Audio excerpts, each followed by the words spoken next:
My very special guest is a leading authority on burnout prevention, workplace stress, and sustainable high performance. She empowers decision makers to protect themselves and their teams against the cost of burnout, which can be in the tens of thousands of dollars per employee. She's an expert in the areas of leadership coaching, team training, and culture change initiatives, ultimately enhancing employee engagement, retention, and client satisfaction. She is Rachel Bain. Welcome to the show, Rachel. Thank you, Matt. It's awesome to be here. We had a conversation. I can't remember how long it's been now, but it was amazing. I loved learning all about you. And I just can't wait to have this conversation about what I think is a really, really important topic. Obviously, you do too. And thanks so much for coming on the show and talking about it. I'm so excited to be here. I loved our conversation too. I felt like we could just keep going. So I'm glad to resume it. Yeah, absolutely. And it's for those of you who don't know, and I mentioned a little bit in the top, but Rachel's an expert on burnout. And we hear about burnout all the time, a lot of different places. In the mainstream media now, which is really great because it's so devastating, when people go through that. But I recognize that we don't often pause and just kind of reflect on what it actually is, like an expert like yourself when it comes to that definition, and more importantly, where it comes from. So, Rachel, just to get us started and on some common language here, what should we know about the basis of burnout? I really appreciate that because when I'm doing presentations, that's where I start. And every now and then I think like, oh my God, am I boring them? Do they just want the Band-Aids? But it's like just offering people Band-Aids is so antithetical to what I do. So I want to bridge that line between like what I call them the scholarly nerds, which is myself, say in the papers, and then what you need to understand for the street, so to speak. So big picture, it's not a switch, it's a spectrum, right? So if you think like sustainable high performance, which to me means like, say, for the duration of your career, 80% of the time, give or take, because we all have the days, right? You can show up as the best version of yourself, right? So that's here. Like show up, you do your best work, you're enjoying life, it doesn't feel like the daily grind of adulthood. And then the very, very bottom is like full burnout. You are just fully exhausted mentally, physically. There might be some substance abuse, right? We're having maybe clinically diagnosed anxiety, depression, addiction, like withdrawn from relationships, quitting your career, if not your entire industry, like bottom. That falls into cynicism, lack of self-efficacy, which just means you don't feel like you have the resources to do your best work. And then, like I said, the exhaustion. Anywhere along there. So if you are feeling chronically stressed, that's going to build up to where it starts to become like the stages of burnout, which keeping it going becomes that very bottom. That would just be the highest like level overview is it's stress that's not dealt with. That unprocessed stress. And I appreciate that you use the term chronic in there too. I think there's a huge difference between like going through something and really having this acute experience of, okay, I'm really going after it, maybe a big project, deadline, et cetera, versus the ongoing, it's always kind of there in the background. That from what I understand, and I'm not an expert like yourself, but I think that's kind of the real danger point. Is that right? Yeah, absolutely. Dr. Maslach, Christina Maslach, when she talks about it, she talks about the pebbles in the shoe. And I love that analogy, right? Especially for anybody that's outdoors and the hiker or runner, right? Like you really think about, okay, if you like, do you want to go for a run or a long walk with like just a bunch of even just little pebbles or rocks in the shoe, right? Eventually, you're going to get the blisters, you're going to get painful, right? One or two for a little bit, fine. But eventually you're going to want to stop and take them out. They absolutely drive you nuts. And that's really where we see a lot of the burnout happening is not the rug got pulled out from under you, right? That's another type of acute stress response. These little things that just don't go away. Yeah, I think it's such a great term because I always, I don't know if I always thought about it that way, but even the term burnout, it sounds like, oh, I burned out. Like that's a binary sounding thing. Like I crossed this line and now I'm past the threshold.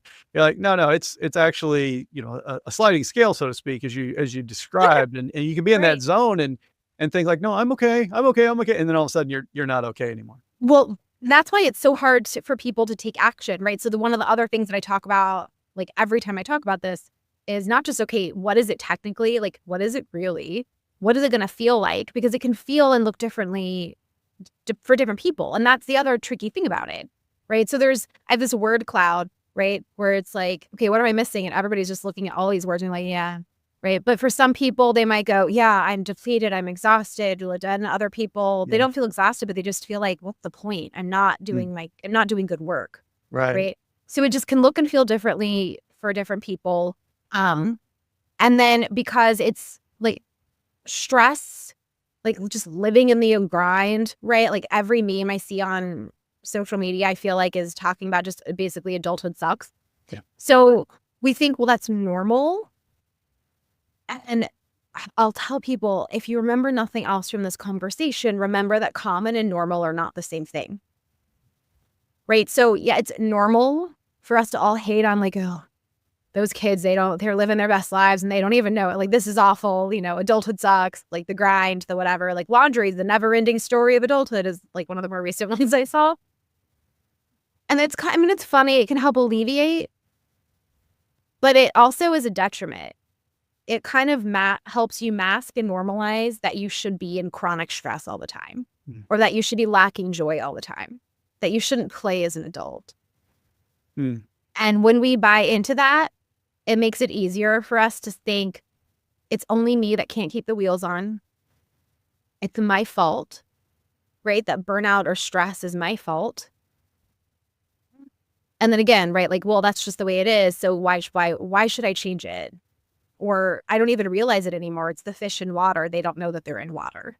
Yeah, you're really getting at some of those core beliefs. I've been doing a lot of research in the area of beliefs, and it's almost like, well, this is just how it is, and it's so I don't want to say fatalistic, but so generalized and so permanent sounding, versus, you know what, maybe our company's just going through a tough time right now, or maybe the world's still trying to absorb 5 years of change after a fundamental way how we work changes, and giving ourselves a little bit of grace. Absolutely. Yeah, absolutely. Well, and the piece of that too, right, when we're looking at the organization, is remembering that emotions are contagious. And leaders especially show, right? Especially so, like they set that bar. There's that command climate, right? So their resilience or their stress, what they can handle, kind of permeates everything. Yeah. So that's why if it's just, it may be one person burning out right now, but it will not stay that way. Yeah, everything is connected, and it's a closed system, I like to say sometimes. But you bring up a great point too when you talk about the word cloud, because I think different people have different thresholds, different experiences, different masking capabilities, different ways that they describe it. I always describe it a little bit as, I'm just off today. I'm just off. Yeah. Or there was one time when I was going through a long period of this where I said, I feel like I can see the superhighway of life, but I'm on the service road right next to it. It's there. I'm not far off. I'm just not on it. And it's like I'm struggling to find metaphors to describe what I'm experiencing.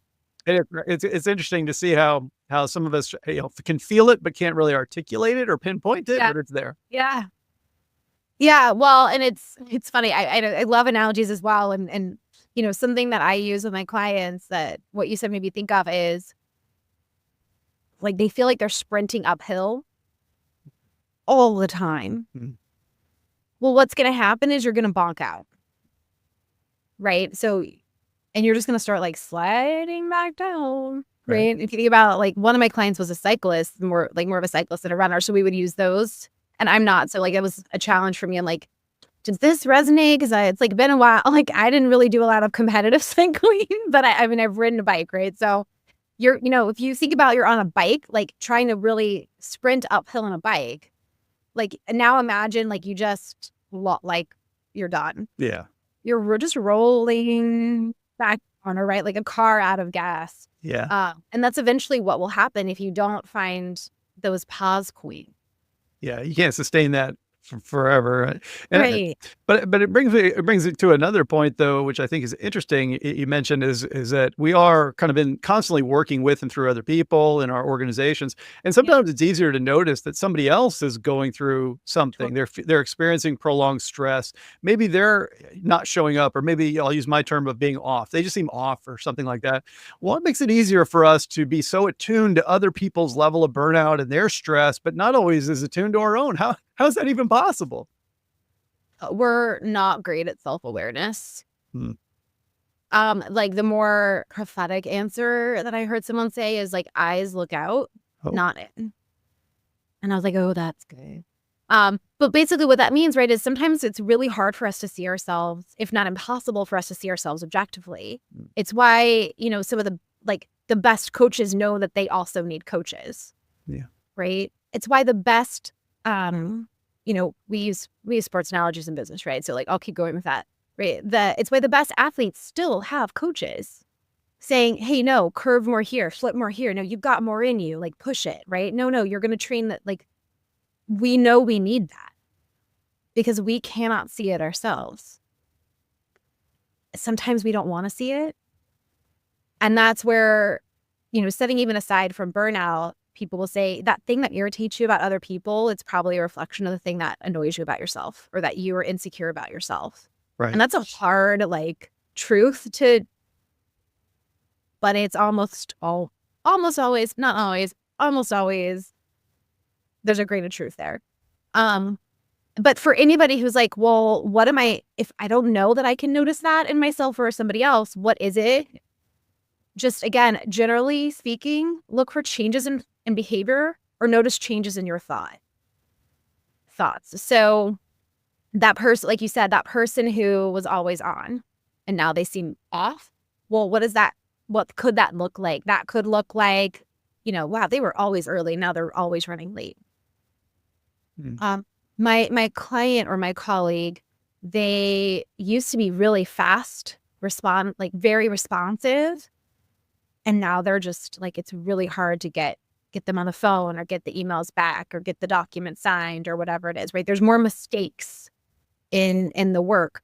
The person that was always jumping at the bit for a new assignment or the next thing, that stretch project, is now just doing the bare minimum to get the paycheck.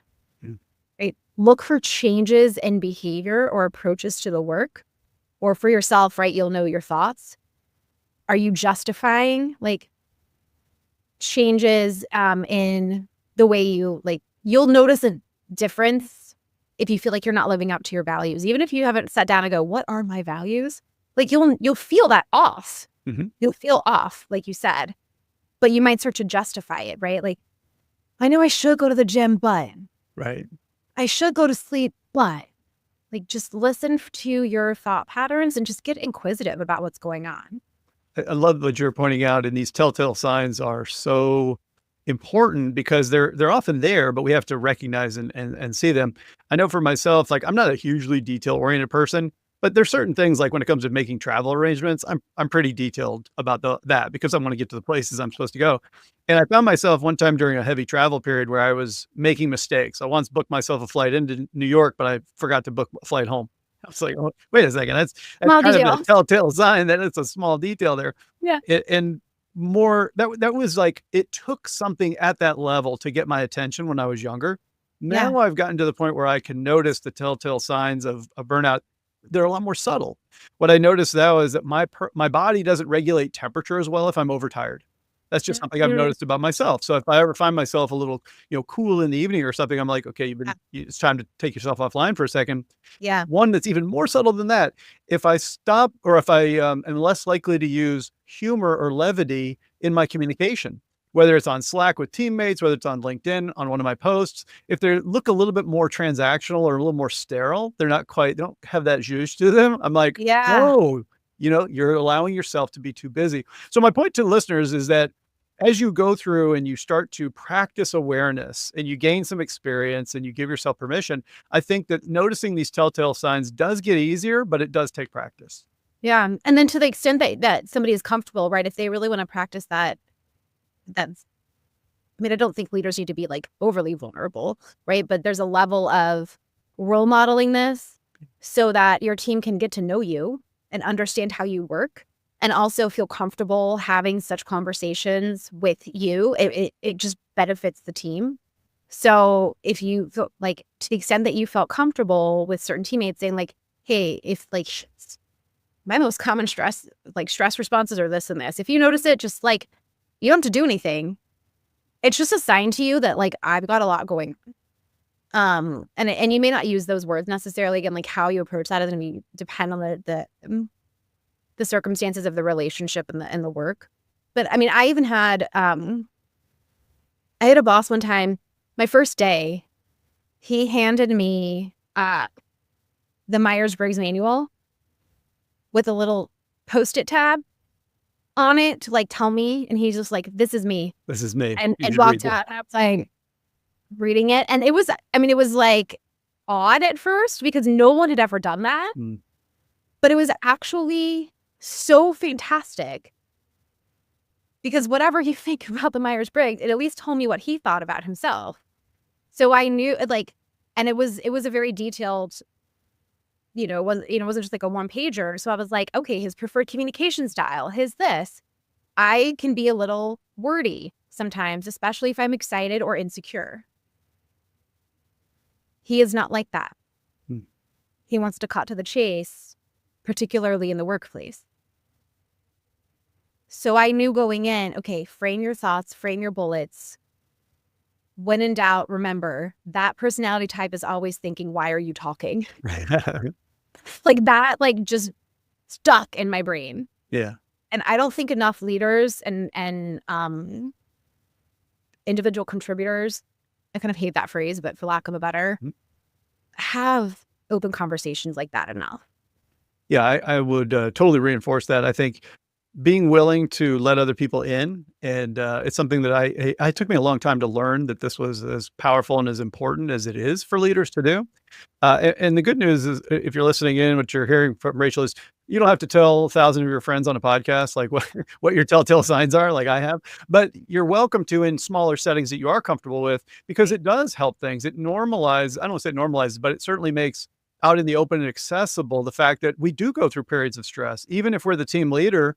And one of my favorite things I do from time to time is when I feel that sense is to say, hey team, I need to take a beat today. I'm knocking off early this afternoon. Here's my cell phone if you need me, but otherwise I'm going to recharge so I can hit it hard, the next day or something.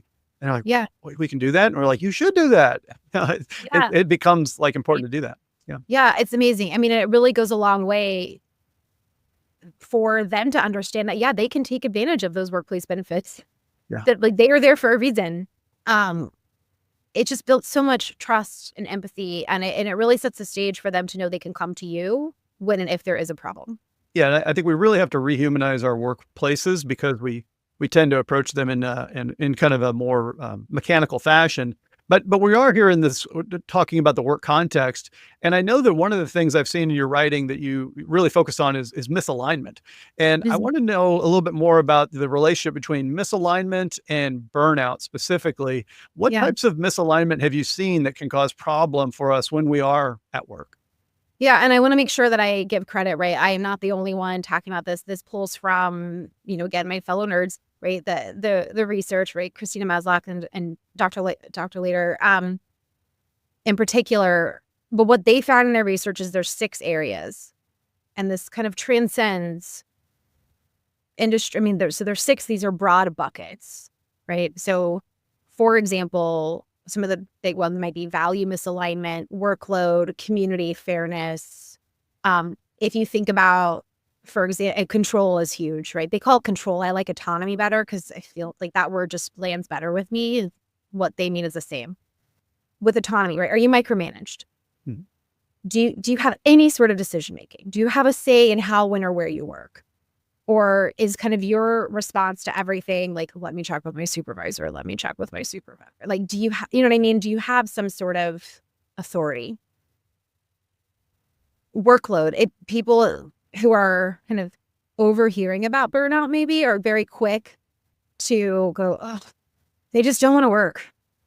It's not about the amount of work. That's not automatically what that means. You could work 35 hours a week and be burnt out. Do you have the resources to do your job?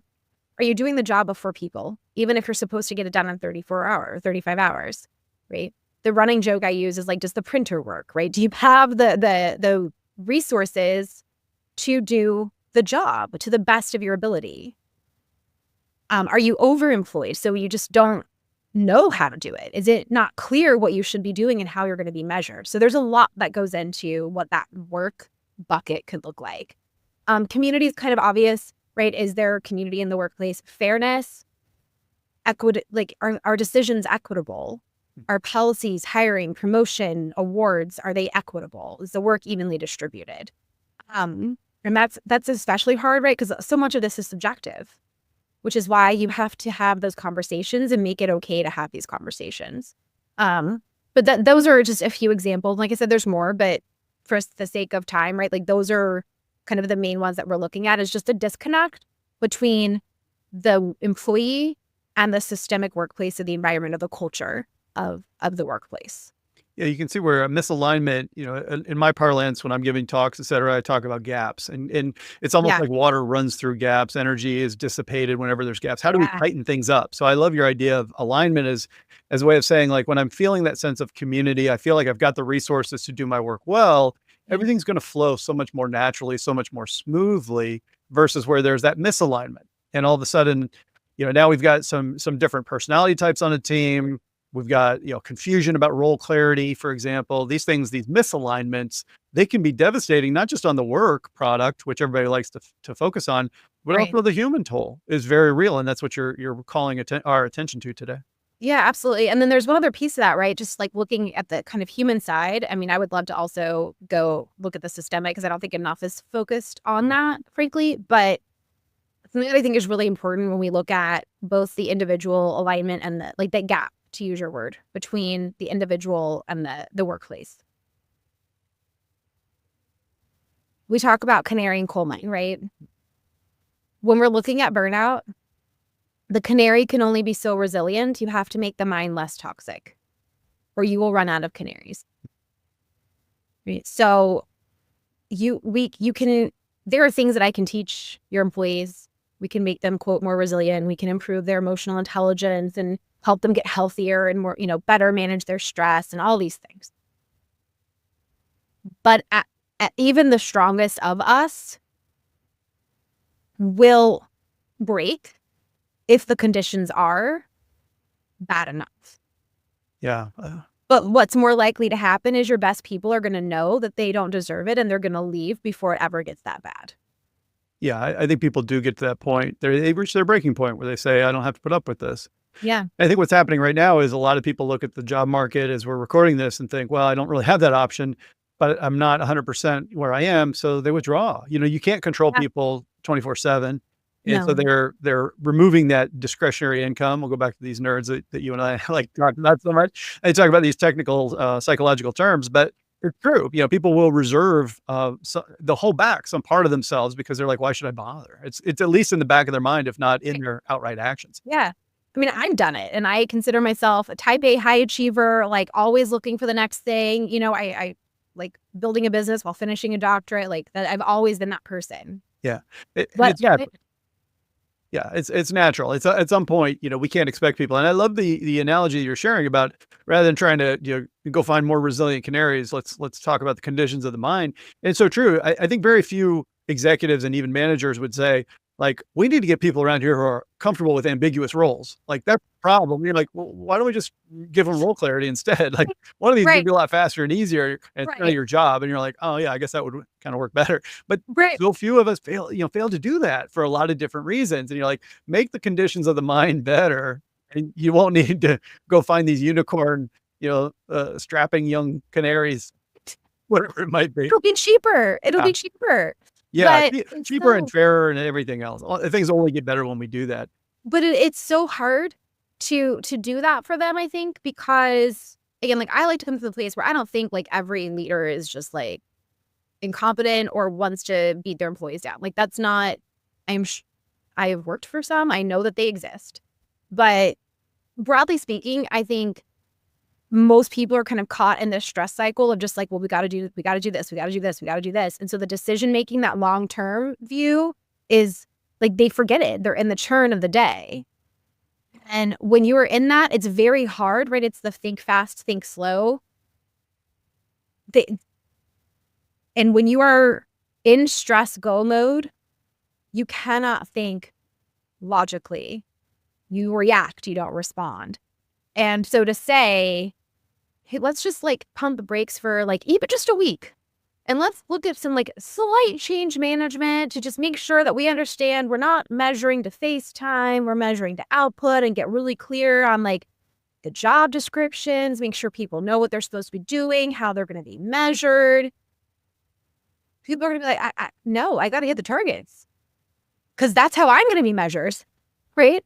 Like the poor managers in that sandwich where everybody's telling them, oh, you have to do this and you have to do this. And you also have to be a coach now and you have to do this. And you also have to be on the team doing the work because we had to let people go. And we're not going to teach you how to do it. 100%. You were saying earlier, made me think exactly that. It's like, well, I have to do my job. Well, is the printer working? Well, you're a manager and you're like, I have to do my job. Well, do you have time to do your job? Do you have the resources? Do you have the training? Do you have the, are you getting positive role models from the executive team? You're like, yeah, none of that. You're like, okay, well, good luck. Right. Yeah.